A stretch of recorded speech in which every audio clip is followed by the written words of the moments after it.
আসসালামু আলাইকুম।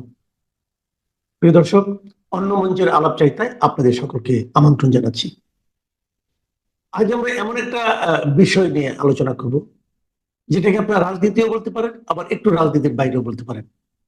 আমরা মূলত মিডিয়াগুলো নিয়ে একটু কথা বলতে চাই এবং মিডিয়া নিয়ে কথা বলতে গেলে অবধারিতভাবে রাজনীতিও চলে আসবে। কিন্তু আমাদের মূল ফোকাসটা থাকবে মিডিয়ার উপর এবং এ নিয়ে কথা বলার জন্য আমরা যাকে আমন্ত্রণ জানিয়েছি, আমার বিবেচনায় উনি মানে আমি নিজে অনেকদিন ধরে মিডিয়ার সঙ্গে জড়িত। বাট আমার বিবেচনায় আমি ওনাকে মিডিয়ার একজন খুবই গুরুত্বপূর্ণ ব্যক্তি মনে করি। উনি দেশে বিদেশে সব জায়গায় দীর্ঘদিন মিডিয়ার সঙ্গে জড়িত ছিলেন। তিনি আপনাদের সুপরিচিত আমাদের এখানকার নিয়মিত অতিথি জনাব আরশাদ মাহমুদ। জনাব আরশাদ মাহমুদ, আপনাকে আমাদের অনুষ্ঠানে স্বাগত জানাচ্ছি। আপনাকে ধন্যবাদ। আরশাদ ভাই, আপনাকে আসলে প্রথমে আমি ছোট্ট করে একটু বলে নিয়েছি যে মিডিয়া নিয়ে আমি কেন বলতে চাই।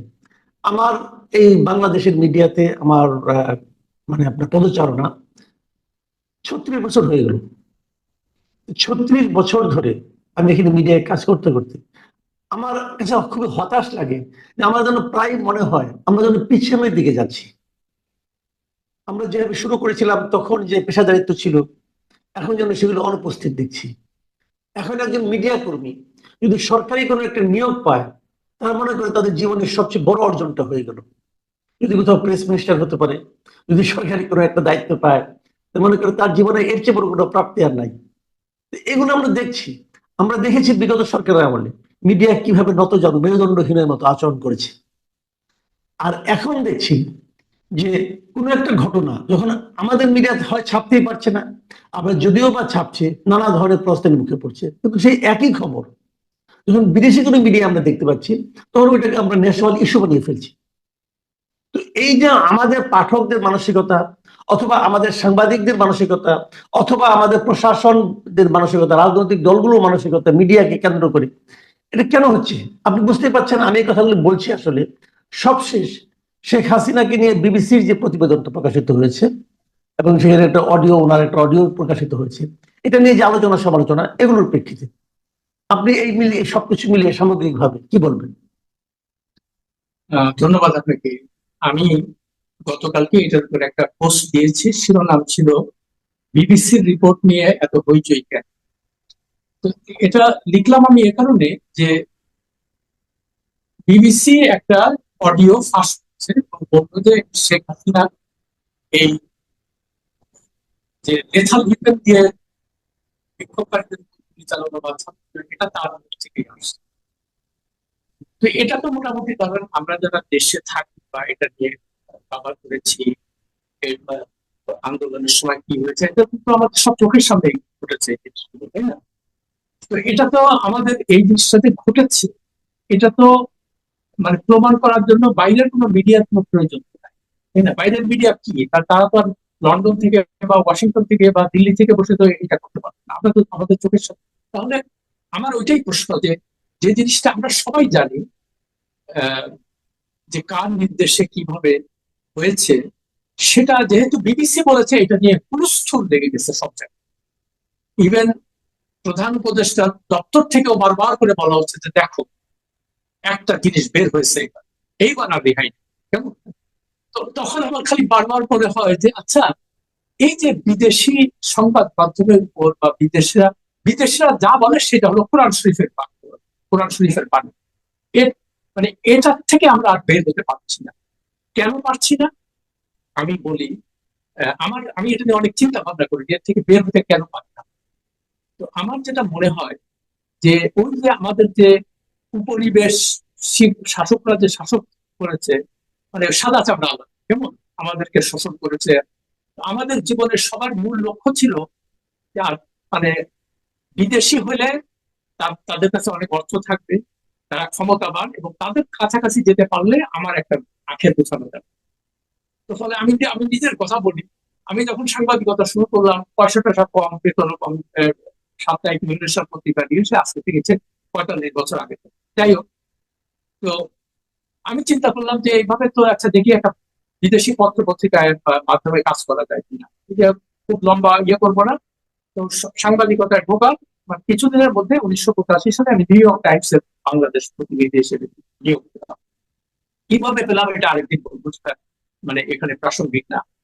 তো যা হোক, এরপর থেকে মানে নিউ ইয়র্ক টাইমস যেহেতু একটা সারা পৃথিবীব্যাপী খুব নাম করা পত্রিকা, তো আমার খুব গুরুত্ব বেড়ে গেল দেশের, বুঝলেন? সবাই আমাকে মনে করতে লাগলো যে আমি খুবই শিক্ষিত লোক এবং খুবই একটা যোগ্য ব্যক্তি, আসলে কিছুই না। যেহেতু আমি নিউ ইয়র্ক টাইমস কে রিপ্রেজেন্ট করি, সেই জন্য আমার মানে রাতারাতি আমার সাংঘাতিক ভাবে মর্যাদা বলেন, পরিচিতি, এবং সবচেয়ে বড় কথা যারা শাসক গোষ্ঠী সেই সময় জেনারেল এরশাদের পিয়ার, তারা আমাকে খুব খাতির যত্ন করতো। আগে তো আমার নাম থেকে আসবে, তারপরে দেখি যে বড় বড় লোকজন মানে জেনারেল, সিএসপি সেক্রেটারি, তারপরে মন্ত্রী, এরা সব মানে আমাকে যোগাযোগ করে, আমার মানে খালি বলে যে ভাই এখানে কোনোভাবে একটুখানি নিউজ দেওয়া যায় না, এই মানে এই যে। তো এখন এটার মূল কারণটা হলো যে আমাদের সবকিছুর মূল হলো আমাদের এই যে দাস মনোবৃত্তি, আমরা সবাই গৃহবৃত্তি। কেমন? এটা আপনাকে কথাটা শুনতে খারাপ লাগলেও আমরা যতই লেখাপড়া শিখি, যতই সুটটাই করি, ভিতরে ভিতরে আমরা সবাই বাড়ির চাকর। এটা হচ্ছে আমাদের মন মানসিকতা। কেমন? তো এখন এই কারণে বিদেশিরা কোনো কিছু বললে বা তারা কোনো কিছু এন্ডোর্স না করলে আমরা কোনোভাবেই ওই পর্যায়ে যেতে পারবো না। কে বলেছে? নিউ ইয়র্ক টাইমস বলেছে, কে বলেছে? গার্ডিয়ান বলেছে, কে বলেছে? বিবিসি বলেছে। তো ফলে আমাদের মানে আমাদের নিজের প্রতি কোনো আস্থা নাই, নিজের মানে সমাজ ব্যবস্থা, রাজনীতি, কোনো কিছুর প্রতি মানুষকেও বিশ্বাস করে। কেমন? ইউনুস সাহেব কিছুদিন আগে যে লন্ডনে যে গেলেন, তো উনি ওখানে একটা ওই চাটাম হাউসের সঙ্গে সাক্ষাৎকার দিচ্ছিলেন, তো সেখানে উনি ওই মহিলা তাকে জিজ্ঞেস করছে যে কি ব্যাপার, মানে আপনারা এরকম কেন করছেন, আওয়ামী লীগকে কেন আসতে দিবেন না, এটা সে নানান করে। তো উনি বলছেন যে সত্যি কথা বলতে কি, যে সরকারে যারা থাকে তাদের কেউ বিশ্বাস করে, তাদের গালিগালাজ করে সবসময়। আগে শেখ হাসিনাকে গালিগালাজ করতো, এখন আমাকে করে।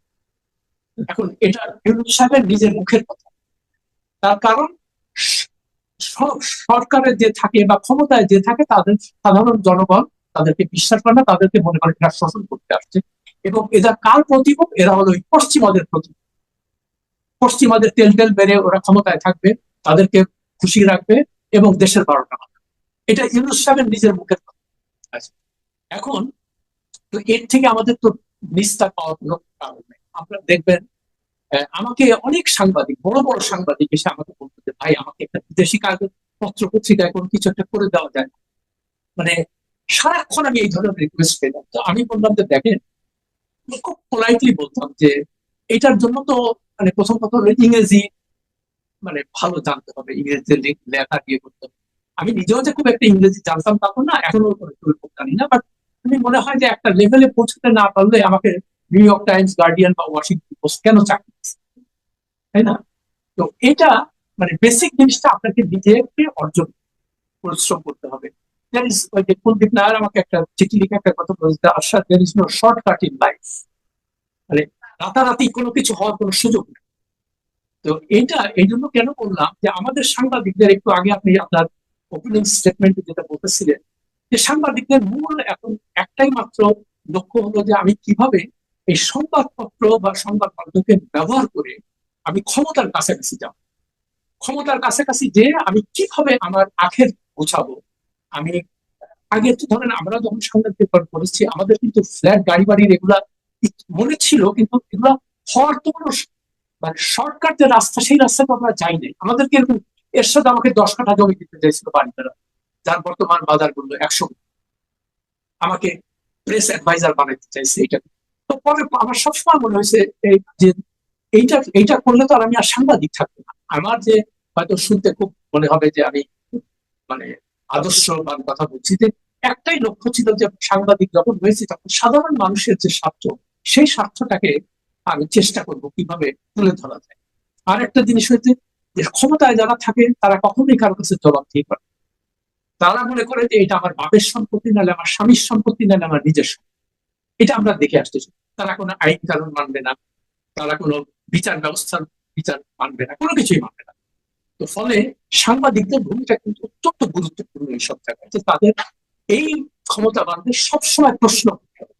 প্রশ্ন করাই সাংবাদিকের সবচেয়ে বড় কাজ, যে আপনি এটা কেন করেছেন, আপনি কি এটা করতে পারেন। তো এই প্রশ্নের যখন সম্মুখীন তারা হয়, তখন যেমন আমি শেখ হাসিনার আমলে 22 বছর ব্ল্যাক লিস্টেড ছিলাম। হোসেন মোহাম্মদ এরশাদ আমাকে জেলে দিতে চায়, ডিজিএফআই দিয়ে 2বার ইন্টারোগেশন করলো, তারপরে আমার সম্পত্তির হিসাব নেয়, খোঁজ খবর, এই ডিবির লোক পাঠায়, ইনকাম ট্যাক্সের লোক পাঠায়। তো ভাই আমরা তো ভাই সাধারণ জীবনযাপন করি, আমাদেরকে একটু খুঁজে বেড়ান। তো খুঁজে টুজে কোনো কিছু পায় না, তখন চিন্তা করে যে এটা কিভাবে মানে সাহায্য করা যায়। এই তখন বলে যে আসলে আমার এখানে চাকরি নেই। তো যখনই আমি সরকারি চাকরিতে ঢুকলাম তখন তো আমি সাংবাদিক থাকলাম না। আমি যে উদ্দেশ্য নিয়ে সাংবাদিকতা এসেছিলাম, যে আমি সাধারণ মানুষের কথা সত্যকে সমুন্নত রাখার চেষ্টা করব এবং এই ক্ষমতাবাদের প্রশ্ন। এখন আপনি যদি একটা ফ্ল্যাট বা গাড়ি নেন বা কোনো চাকরি নেন, আপনার কি সেই সাহস আর থাকবে এদেরকে এই প্রশ্ন করার জন্য? এটা কি সম্ভব তার পক্ষে? তো এই সবসময় দেখেছি হয় বিএনপি পন্থী সাংবাদিক, তাহলে এরশাদপন্থী সাংবাদিক, আর হাসিনার আমলে যে সমস্ত প্রশ্নপত্র প্রেস কনফারেন্সে যেত, এটা তো একটা মানে এটা কি বলবো, এটা তো মানে সেখানে ওই তৈল মর্দন ছাড়া, মানে দেবী বন্দনা ছাড়া অন্য কোনো প্রশ্ন নেই। যে একজনে বলল তাকে নিয়ে গেছে সঙ্গে করে, সে বলল মাননীয় প্রধানমন্ত্রী, আপনার কাছে আমি সারা জীবনের জন্য কৃতজ্ঞ। কেন কৃতজ্ঞ? আপনি আমাকে সঙ্গে করে নিয়ে গেছেন। আরে ভাই, তুমি ওখানে সঙ্গে গেছো, তুমি এসে ওখানে কি হয়েছে তুমি রিপোর্ট করো, এটা তো তোমার কাজ। সে তা করবে, বুঝলেন, ওই বন্দনা করবে। তো যাই হোক, যে কথাটা বলছিলাম যে আমি আমি আমি আপনাকে একটু থামাচ্ছি বন্ধু। আমি বরং ওইটাই জানতে চাচ্ছি, আপনার এই ভূমিকাটুকু, এটাই যে কথা আপনি বললেন সাংবাদিকদের কি করা উচিত, আমরা কি করছি, এটা আমার দর্শক, আমার ধারণা তারা খুবই গুরুত্বপূর্ণ মনে করবেন। কিন্তু আমি এই যে প্রশ্নটা আপনাকে একটু করতেই চাই, সেটা হলো বিবিসির যে রিপোর্টটা আমাদের এখানে আলটিমেটলি প্রচারিত হয়েছে, যেভাবে হোক, আমাদের এখানকার লোকের সাহায্য নিয়ে হোক, এর মধ্যে দেখলাম ট্রাইব্যুনালের যিনি চিফ প্রসিকিউটর তিনি বললেন যে ওই অডিওটা নাকি ওনারাই সাপ্লাই দিয়েছেন। যেভাবে হোক আমি জানি না, কিন্তু এই রিপোর্টটা সব মিলে রিপোর্ট হিসেবে আপনার কাছে কেমন মনে হচ্ছে? না, আমার কাছে কিছুই মনে হয় না। এটা জাস্ট যেহেতু বিবিসি বলেছে, এটাই হলো গুরুত্ব। তো বিবিসি তো খোদা তালা, মানে পশ্চিমা মিডিয়া মানে হলো আল্লাহ, বুঝছেন না?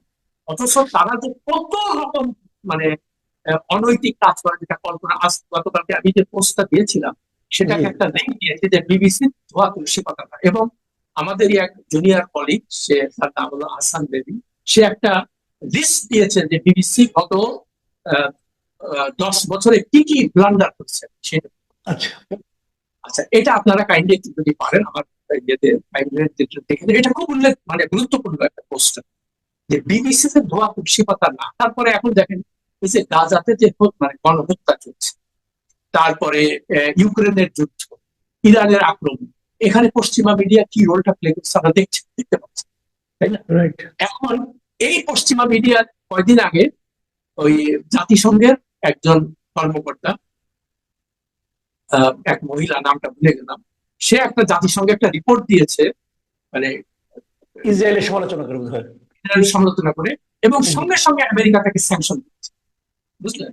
জি। অথচ এটা নিয়ে তো যদি পশ্চিমা মিডিয়া সত্যিকার অর্থে একটা নিউট্রাল রোল প্লে করতো বা ইম্পার্শিয়াল হতো, তাহলে তো সঙ্গে সঙ্গে আমেরিকান অ্যাডমিনিস্ট্রেশনের উপর ঝাঁপায় করতো, যেটা তুমি কি করছো। কিন্তু কোথাও কি দেখেছেন সেটা? ওই একটা মুখের কথা, হ্যাঁ এরকম একটা করেছে, আরে বাবা কেন করেছে, এটা তো এই জবাবদিহিতা আদায় করতে হবে তো।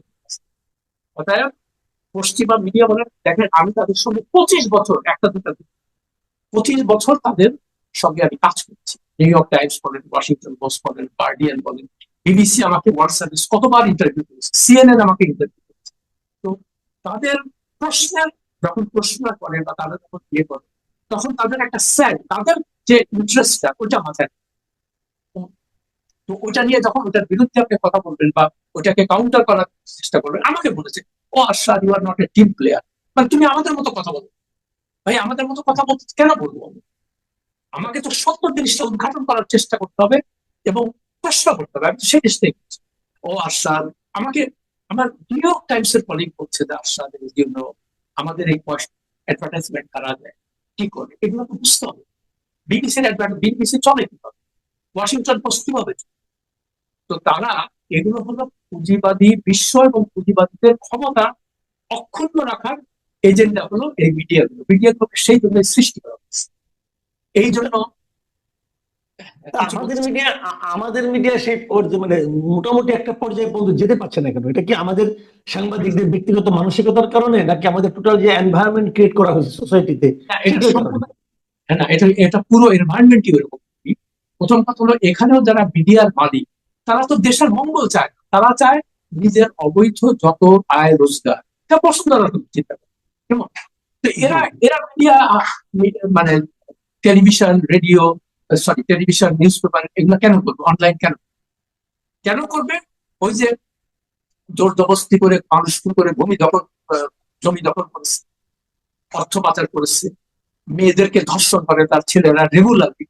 গতকালকেও একটা দেখলাম, একটা মেয়ে কান্না কাঁদতেছে যে আমাকে এসে প্রেগনেন্ট করেছে, এখন আমাকে চুল ধরে বাড়ি থেকে বের করে দিয়েছে। তো আমার এই মেয়েগুলোর প্রতিও আমার একটা, তোমরা কি জানো না যে এরা কালো? তোমরা যাও কেন তার কাছে? এটাও তো এই প্রশ্নটা করতে হবে, তাই না? জি। তারপরে একটা মেয়েকে খুন হয়েছে যে বুনিয়া নাম, কই তারা তো কিছু। এখন মিডিয়া গুলো দেখবেন, বসুন্ধরা, মালিকানাধীন মিডিয়া গুলো এগুলো নিয়ে কোনো কিছু রিপোর্ট কেন করবে না? বিকজ তাহলে তার মানে হালুয়া রুটি বন্ধ হয়ে যাবে। আচ্ছা, একটা জিনিস আপনাকে আমি বলি, আপনি নিশ্চয়ই খেয়াল করেছেন গত কয়েকদিন আগে এই বসুন্ধরা মিডিয়া নিয়ে, বসুন্ধরা গ্রুপের ব্যাপারে একজন এনসিপি একজন তরুণ নেতা হাসনাত আব্দুল্লাহ বেশ উচ্চ কণ্ঠ হয়ে যাচ্ছে হঠাৎ করে, এবং তার সঙ্গে সঙ্গে তার যারা সহযোগী আছেন এনসিপি লিডাররা, তারাও বেশ মানে উচ্চ কণ্ঠ। তো এটা কি স্বার্থের দ্বন্দ্বের কারণে, নাকি মানে আসলেই তারা বলতে যাচ্ছে কিছু একটা, যে না এই মিডিয়াগুলো ঠিক ভূমিকা পালন করছে না? আবার অনেকে বলছে যদি আপনি বলবেনই তাহলে 11 মাস পরে এসে কেন? এর মধ্যে তো ওদের সঙ্গে আপনাদের একটা দহরম মহরম ছিল, এটা কেমন? এই না, এটা তো আপনি তো বলেই দিলেন ব্যাপারটা। প্রথম কথা হলো, আজকে ঠিক সম্ভবত আপনার অনুষ্ঠানে আমি বলেছি এবং আমি লিখেছি যে বেশ কিছুদিন আগে, ধরেন 5-6 মাস আগে বা তারও আগে, দেখলাম যে আমি লিখেছিলাম যে বসুন্ধরার মালিকরা গ্রেপ্তার হয় না কেন, তাদের বিরুদ্ধে তো মামলা আছে। তো তখন জানা গেল যে এই এই ছাত্র নেতারা, মানে তরুণ তুর্কিরা, জি। তারা নতুন দল করতে হবে। এই দলটা কিন্তু ইউনূস সাহেবের দল, এটা মনে মাথায় রাখতে হবে। এটা কিন্তু ছাত্রদের দল না, উনি নামাইছেন মাঠে, কেমন? তো এখন তারা বললো যে আমাদের তো দল চালাইতে গেলে টাকা দেয়, জি। তো টাকা আমরা কোথায় পাবো? আচ্ছা, তখন তখন ওরা ওই প্রাডো গাড়ি, পাজেরো গাড়ি এসব ঘোরাঘুরি করে। তখন আমরা এই প্রশ্নগুলো তুলতে থাকলাম, বললো যে আমাদের বড় ভাইরা আছে। বড় ভাইরা কারা? আমাদের ডোনাররা আছে, তাদের নাম বলো। তো কোন জায়গায় একটা ফেসবুক পোস্টে দেখেছিলাম কোথাও যে তারা বসুন্ধরার কাছ থেকে 1500 কোটি টাকা দিচ্ছে, এবং এই ডিলটা হচ্ছে দুবাই। এটা শোনা কথা, মানে, কিন্তু আজ পর্যন্ত এটা নিয়ে সরকার থেকে বা এনসিপি থেকে তো কোনো রিজয়েন্ডার দেখলাম না। তারা তো বলবে যে না, কথাটা মিথ্যা কথা, কথা তো বলতে হবে। আর যদি আপনি এটাকে কাউন্টার না করেন, যদি মিথ্যা কথা যদি বলেন, যে চুপ থাকেন, তাহলে তো সাধারণ মানুষের মনে এই বিশ্বাস থাকবেই যে হ্যাঁ তারা এটা করেছে। আর আপনি যে মূল প্রশ্নটা, যে বাংলাদেশের মিডিয়া কেন আমাদের নিজের উপর কেন আমরা ডেভেলপ করতে পারছি না, তারপর মিডিয়ার মালিক কারা, এটা তো আপনাকে দেখতে হবে। কিন্তু দুর্বৃত্তরা, কেমন? তো সেই জিনিসটা যদি, তারা কি চায়? তারা তাদের নিজের স্বার্থ উদ্ধার করতে চায়। এখন সমকাল পত্রিকাটা আমি নাম ধরেই বলি, তারপরে একটা চ্যানেল 24, তার মালিক চিন্তা করেন কি নির্লজ্জ ভাবে হাসিনা পতনের মানে 1 সপ্তাহ আগে বলছে তোমাকেই চাই, সারা জীবন তোমাকে চাই, সবকিছু চাই। তো এই করে করে সে কবিতা তো তার কোনো কিছু হচ্ছে। এবং ওই মিডিয়া গুলো যদি এটা নিয়ে প্রশ্ন করে, তখন বলবে যাও তোমরা তোমাদের কারো চাকরি। তো আমাদের একটা, আপনাকেও বলি মাসুদ, মানে সত্যিকার অর্থে এই দেশের যারা মিডিয়ার, আর মিডিয়া যদি নিরপেক্ষ না হয়, স্বাধীন না হয়, সেই দেশে গণতন্ত্র বলেন, আইনের শাসন বলেন, বিচার বিভাগের স্বাধীনতা বলেন, কোনো কিছুই আসবে না। তার কারণ প্রশ্ন করার তো কেউ নাই, জবাব দিতে আদায় করার তো কেউ নাই। Right, right. তো এই কারণেই মিডিয়া কখনোই এই মানে ওইরকম ভাবে ম্যাচিওর হবে না, বিশ্বাসযোগ্য হবে না। কারণ ওই 1 নম্বর হলো লুটেরাদের টাকায় চলে, আর 2 নম্বর হলো ওই তথাকথিত ইম্পার্শিয়াল বিদেশি মিডিয়া কি করছে এইটার উপর। যেহেতু ওরা আমাদের বাপ দাদা, ওরা যা বলবে সেটা আমাদের মেনে নিবে। কিন্তু ওদের কথা প্রশ্ন করার সময় আসছে যে তোমার কোন নৈতিক অধিকারে তুমি আমাদেরকে জ্ঞান দিতে আসছো? তোমরা, আমাদেরও লোভ লালসা এত এই পরিমাণে বেড়েছে, আমরা আমরা যে যে প্রতিষ্ঠানে কাজ করি তাদেরকে বলা যে না, আমরা তো এখানে মানুষের, জনমানুষের, সাধারণ মানুষের স্বার্থ তুলে ধরার জন্য আসছি। আমরা তো অন্যায় যারা করে, দুর্নীতি যারা, তাদের বিরুদ্ধে কথা বলতে আসছি। তো আপনি আমাকে অন্য কথা বলতে বলছেন না। এই জিনিসটা এখন আর নাই। আগে যেমন আমরা, আমাদের সময় ছিল, আমরা করতাম, আমরা বলেছি যে না আমরা তো এই ধরনের সাংবাদিক, কিন্তু ওরা করে না কেন? ওই যে বললাম না, রাতারাতি তার গাড়ির দরকার, তার ফ্ল্যাট দরকার, তার বিদেশে যাওয়া দরকার, তার ছেলে মেয়েকে লেখাপড়া করে। ভাই আমরা কারা?